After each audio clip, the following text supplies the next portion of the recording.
Hello everybody, Jonathan Football back with another video, and today I am working on another Lego custom make.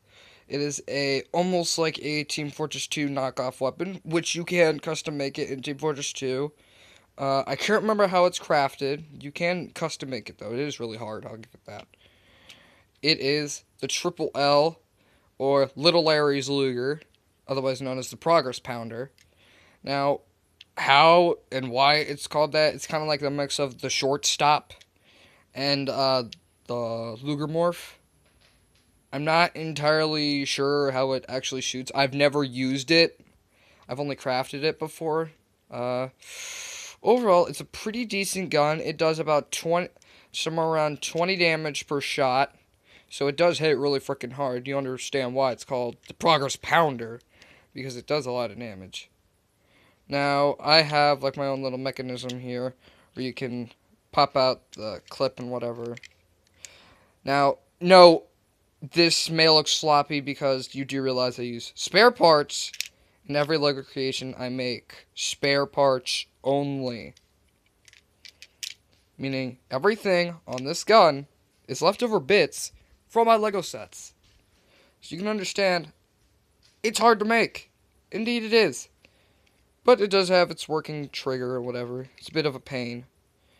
I really wish I had some Technic pieces, but I used all of them on my bee's knees butterfly knife. It's also named a Basilong knife, I've heard. Which honestly sounds a lot better than a butterfly knife, what's all of that? Okay, back to this. Now, how it's made is, overall, it's not really that big. It's only about maybe as big as a Pretty Boy's pocket pistol. It is really small. It really is. It is really small. It's only really small to me, honestly, because if you look at the size of my hand, this is all the way out for me. It's about, my hand's like 4 inches big. It's freaking huge for my age. So, overall, this gun is very well designed. It's completely smoothened out with as many pieces as I could use.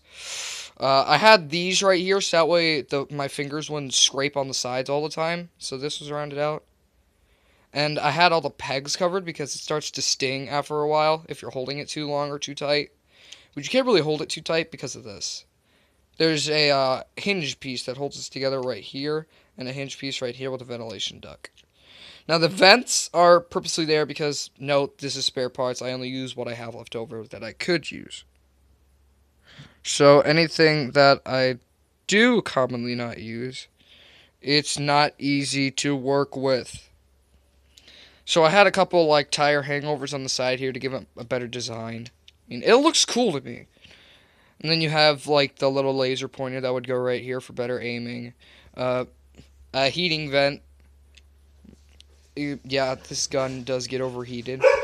It's like Heavy's gun, where it takes a bit to charge up before you can start shooting. But this is only maybe a quick 2-second charge. It goes 1, 2, and then you can shoot all you want. But note, this gun only holds about 20 bullets per clip. Yes, despite how amazingly tiny this little clip is, it does hold 20 freaking bullets. How? I have no idea. I mean, I'm the one who crafted this, so I kind of added the stats here. I kind of went with the best I could do. The tip is a glow tip with a simple gold cap. I mean, it works for better aiming. I mean, if you just left the normal cylinder clip, this little clip down here looked like it only holds like 5 bullets. But since it has a really small tip, it can show that it can hold quite a few. I mean, overall, this gun is very, very useful in Team Fortress 2. I do not play Tf2 every day, so if you cannot find it, or you can't make it, or can't custom make it, then I don't know why. It could have been from the recent updates, because Team Fortress 2 updates like every freaking day almost. Seriously, like every day they update almost. It's nuts. And if you can't make this, but you have in the past, I don't think it would delete it from your inventory because it still was technically part of the game at one point. So I don't think they would get rid of it. I mean, I still have it in my account, in mine. I use it all the time. The only classes this gun is permitted is with the engineer, the spy, and the scout. Why the spy uses it? I have no idea. But please do not ask why the spy uses it. I don't know. It's the only 3 classes that work with it, apparently. But overall, it's a handy weapon. I mean, it's not too bad. It's pretty good.